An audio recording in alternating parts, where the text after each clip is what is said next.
श्रीराम जय राम जय जय राम। नमस्कार।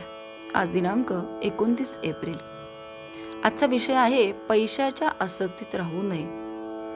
काम, वासना आणि पैसा ही दोन्ही परमार्थाला विघातक आहेत, पण मला जर कोणी विचारले की त्यातल्या त्यात जास्त घातक कोणते ते सांगा, तर मी सांगेन की पैसा हा त्यातल्या त्यात परमार्थाला जास्त हानिकारक आहे। पैसा हा भगवंताची निष्ठा फार कमी करतो। भगवंताने आपल्याला पैसा दिला आहे, तो आपण सत्पात्र आहोत म्हणून का दिला आहे?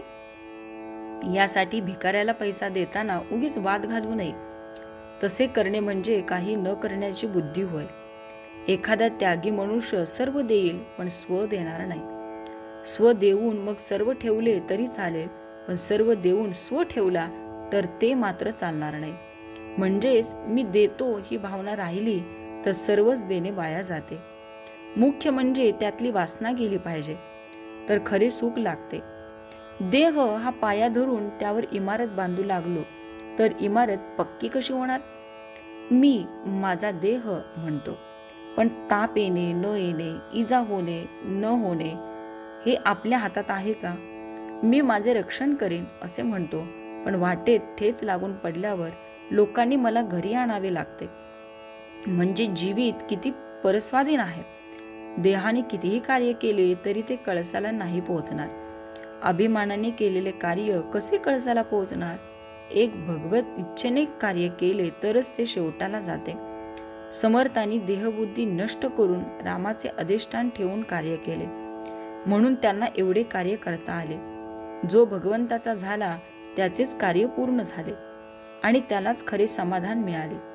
राजाच्या पोटी आलेले देखील भिकारी होऊन जातात, मग मी संपत्तीचा कुठे गर्व करावा? पैशाने प्रेमात बिघाड येतो आणि अगदी जवळचे नातेवाईक सुद्धा दूर होतात। मी खरे सांगतो, पैशाच्या आसक्तीत तुम्ही राहू नका।